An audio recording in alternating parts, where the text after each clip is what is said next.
حضرت یونس علیہ السلام اللہ تعالیٰ کے برگزیدہ نبی تھے۔ آپ کو نینوا نامی بستی کی طرف بھیجا گیا جو آج کے عراق کے قریب واقع تھی۔ اس قوم کے لوگ بت پرستی، ظلم اور نافرمانی میں مبتلا تھے۔ یونس علیہ السلام نے برسوں تک اپنی قوم کو اللہ ایک ہونے کا پیغام دیا۔ اللہ کے سوا کسی کی عبادت نہ کرو ورنہ عذاب آئے گا، لیکن قوم نے آپ کی بات نہ مانی، مذاق اڑایا اور انکار کرتی رہی۔ بستی چھوڑ دینا طویل کوشش کے بعد حضرت یونس علیہ السلام کو یقین ہو گیا کہ اب یہ لوگ ایمان نہیں لائیں گے۔ آپ اللہ کے واضح حکم کے بغیر بستی چھوڑ کر چلے گئے۔ یہی وہ لمحہ تھا جہاں آزمائش شروع ہوئی، کشتی اور طوفان۔ حضرت یونس علیہ السلام ایک کشتی میں سوار ہوئے، سمندر میں شدید طوفان آیا، کشتی ڈوبنے لگی، تو فیصلہ ہوا کہ ایک شخص کو سمندر میں ڈالنا ہوگا۔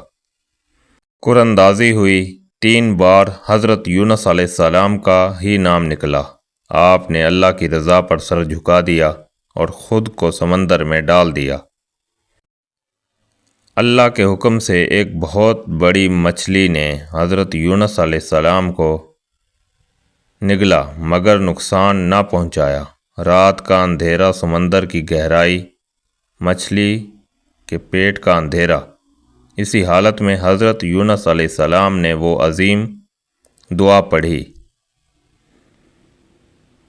لا الہ الا انت سبحانک انی کنت من الظالمین۔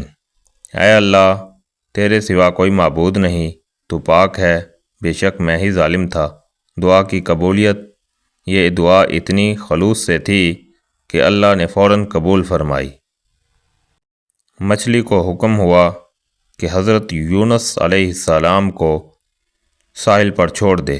کمزور جسم، اللہ کی رحمت، حضرت یونس علیہ السلام بہت کمزور ہو چکے تھے۔ اللہ نے ان کے لیے کدو، لوکی کا پودا اگایا، سایہ بھی، غذا بھی، شفا بھی۔ ادھر نینوا کی قوم نے جب عذاب کی نشانیاں دیکھیں تو سچی توبہ کر لی۔ اللہ نے ان کا عذاب ٹال دیا۔ یہ تاریخ کی واحد قوم ہے جس پر آنے والا عذاب توبہ کی وجہ سے ہٹ گیا۔